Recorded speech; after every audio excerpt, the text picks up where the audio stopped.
Welcome back to Collecting Cars. Now, as most of us know, the classic Land Rover Defender comes in all different types of configurations, which is part of its lasting appeal. It has a chameleon-like quality in allowing itself to be adapted to pretty much almost any specification.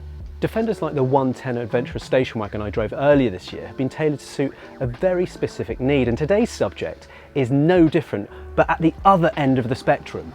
What we have here is a Land Rover Defender 90 SVX V8 Outlander.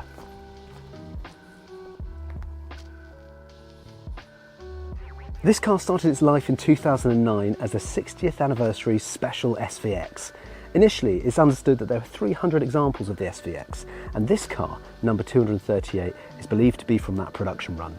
The standard SVX was in itself a pretty interesting car, being the 60th anniversary edition, but why be the same as the 300 or so factory examples, when today there are a plethora of specialists who will create a car as bespoke as a Savile Row suit? This car has a long list of upgrades, but probably the one that stands out the most is the whopping 6.2 litre V8 engine conversion. This is a huge upgrade from the original 2.4 litre engine that this car was originally specced with, and it now produces 430 brake horsepower and 540 newton metres of torque. Now, first impressions of the front of the car are of a familiar and iconic shape, but then your eyes are diverted to this Wildcat headlight conversion, 10-way headlight conversion actually on this, and then we've got this really cool blacked out KBX grille and a new front bumper. Another nice feature is that it's also kept its 60th anniversary decal on the bonnet here, and there's one either side on the driver and passenger doors. Now, as you come around the side of the car, very familiar sight on a Land Rover Defender, particularly of those that have been upgraded, are these BF Goodrich all-terrain tyres. But behind these lovely alloys are a significantly upgraded braking system to help stop that massive 6-litre Corvette engine. Now, as this is the soft top version of the car, we've got these roll bars all over the front and down the side of the car, and these have been nicely powder coated from the original. They weren't originally powder coated like this, but we've got them powder coated up here and then again down to the side rails as well, where on the step we've actually got the teak wood on top of the powder coated side rails and Outlander imprinted in the step. Now, taking off the back portion of the soft top so you can see the back of the car clearly, but these side screens here will also come off, so you can have a real sort of lovely summer experience. Have the windows down, the sides completely off, wind through your hair experience would be absolutely magnificent. So anyway, come round the back, because this is where it gets really cool and bespoke. The whole back bed of this car has been kitted out and furnished in this lovely varnished teak, and then we've got the SVX inscription in one of these centre panels. So we've got a substantially upgraded engine, we've got all the off-road four-wheel drive capability, and then we've got some cool functionality as well, because the practicalities of having the flatbed mean that this can be used for all different types of things. And then underneath that, we've got this drawer space. You can either use that space for added storage for things like the soft top hood, or you can have a pull-out drawer, a nice little cabinet made for whatever you might need, whether it's shooting or just some nice picnicking or something like that.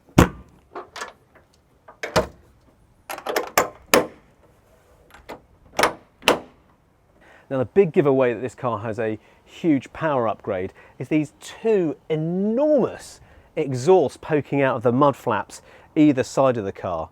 Let's go and have a look inside the car now, and you can see the level of detail of upgrades that the current owner has taken on with this car. Well, welcome to the interior of what is quite possibly the most opulent and stylish interior of a Defender that I've ever sat in. Immediately you're greeted by this gorgeous dark wood motor-liter steering wheel, which just feels so tactile and sporty, something you probably see on an Austin Healey or Aston Martin, but has been fitted into this car and actually goes incredibly well. The next thing is the smell of the leather, because the whole front dash, the door cards, the side sills and these lovely Recaro racing seats have been retrimmed in this burnt plum colour. It's absolutely fantastic.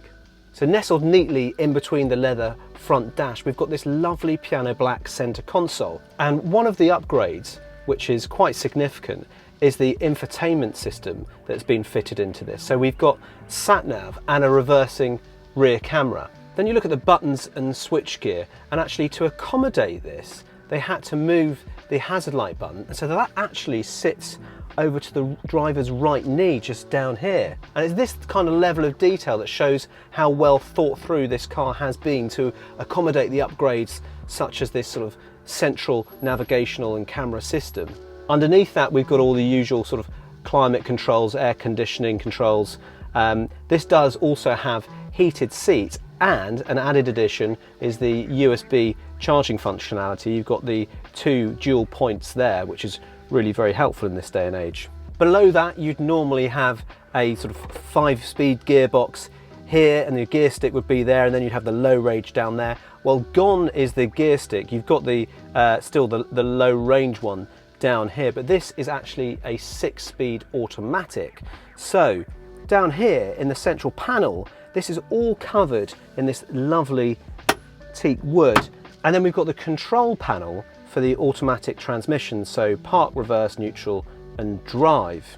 And then to the right of that, an engine start button. So you still get the usual key, which we just pop in there. So you just turn the key once to the right, all the systems come alive, and then you have this push button engine start down there, and then all hell breaks loose when that engine kicks in.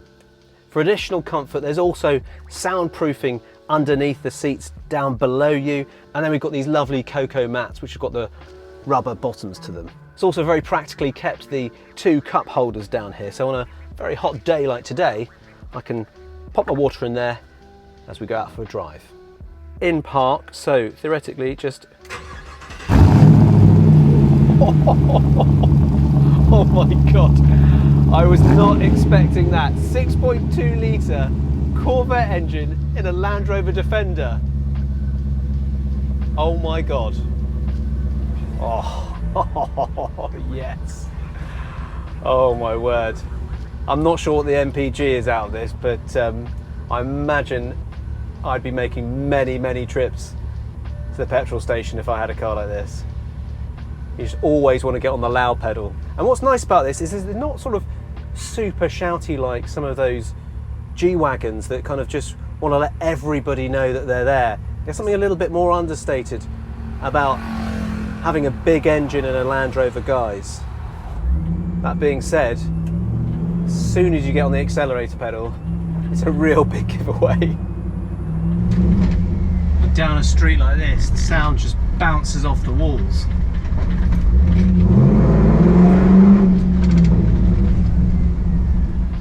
It does have all of these upgrades which sort of give it away a little bit, but I don't think people expect to hear quite the rumble that this gives off when you put your foot down, even at low speeds. And the great thing is that it's not all show and no go. I mean, it's got that plentiful power, but also you've got those proper all-terrain tyres, so we really can go off-road in this. But you could also smoke a hot hatch at the lights if you wanted to.